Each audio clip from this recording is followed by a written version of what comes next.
So, today we're talking about everybody's favorite punching bag, as of recently, that is, and that's going to be the MCU.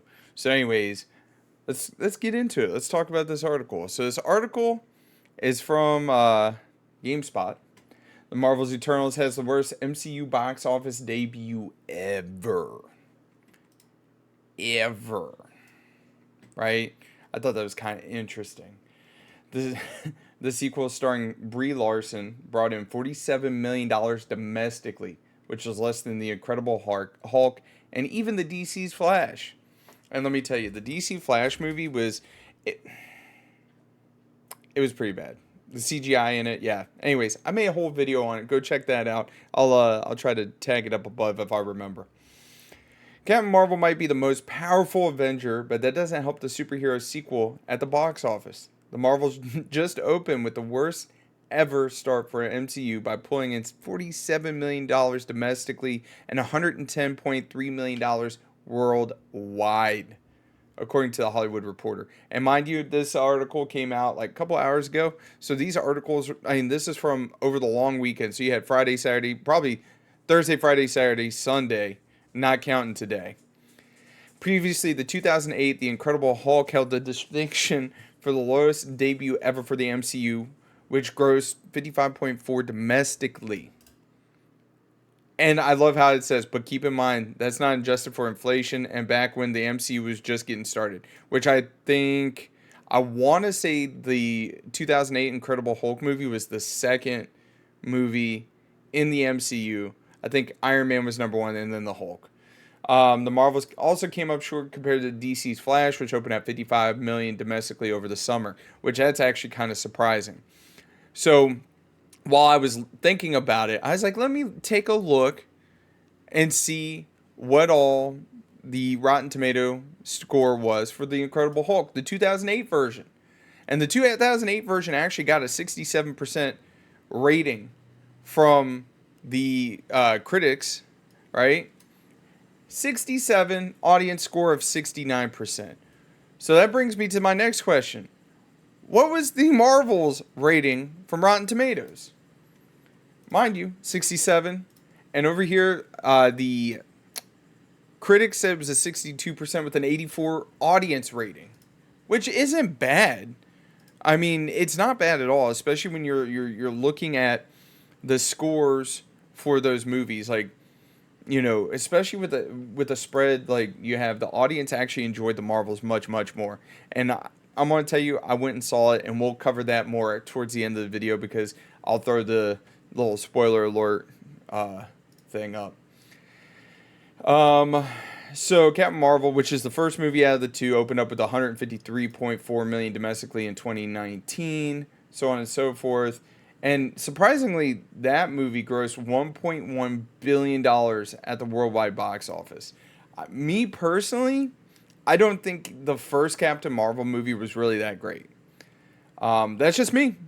It was, it added to the universe. It did a bunch of things, and it built on like lore and stuff, especially when it came to like Nick Fury and stuff like that, because the original Captain Marvel movie took place in the 90s. Anyways, let's continue on down here. The Hollywood Reporter believes audience scores could hurt the Marvels going forward too. The film holds a B cinema score joining the Eternals and Ant-Man and Wasp: Quantumania as the only MCU movies that low of an audience score. Which made me think, I'm like, like, I watched the Eternals, and I thought the Eternals was dog water. The Eternals is so bad, and if you take a look here, critics agree. The Eternals scored a 47% Rotten Tomato score with a 77% audience score. I don't see how it scored a 77%. 2 hours and 37 minutes. And let me tell you, I don't feel like they really were able to flush out any of the characters, but really to flush out any of like the stuff that they wanted to in this movie, because there was just so many characters. There was just so much going on. And on top of that, I don't feel like anything that happened in the Eternals movie impacted anything in the MCU. Which brings us to the next movie they were talking about with a B rating, and that's Ant-Man Wasp: Quantumania. With a 46% score by the critics. So it's considered rotten. It's not fresh. I believe anything over 60% is considered fresh. But this got a 46% rotten score by the critics with an 82% score from the audience. I watched this movie. I did not find it enjoyable. It was super slow. It was terrible. That's just me.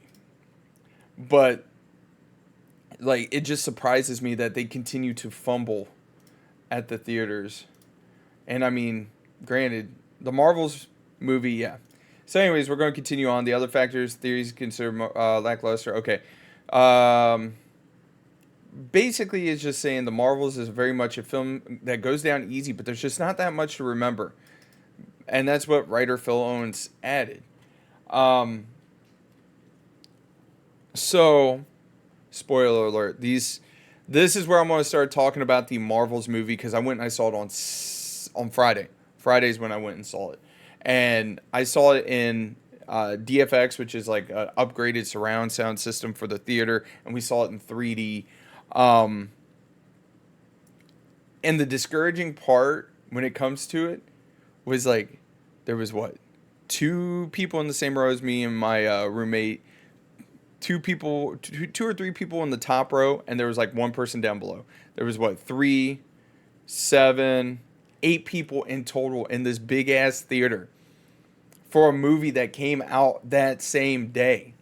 And it was at 4 p.m. So it's not like we went and saw like at noon. No, we went and saw it at 4 p.m. on Friday, the day before Veterans Day, and there were 7 people in total in the theater. The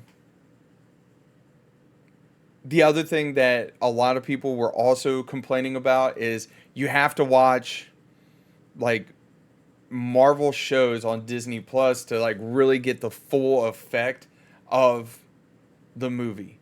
I did not watch Miss Marvel because it did not interest me whatsoever to go watch it. I didn't even watch a single minute of it. And I'm telling you right now, not watching it at all did not hurt the experience of watching that movie. I watched, on top of that, you also kind of have to watch the, whatchamacallit, WandaVision. Because Captain Rambo in it, that's how she got her powers, was walking through the rift and yada, yada, yada. So that's how she got her powers. So you kind of have to watch WandaVision for like 10 minutes on how she got her powers. I don't think I should have to watch an entire 7-hour show just to get 10 minutes worth of that show so I can understand. It's stupid. It's dumb.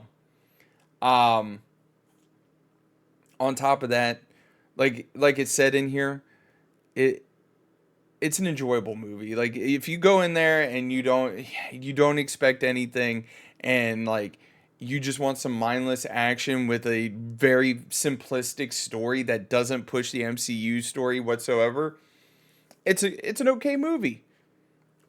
The CGI for it is freaking good, but overall, it doesn't push the story for MCU forward other than the very end, like the post credit scene, where it's like, what the hell?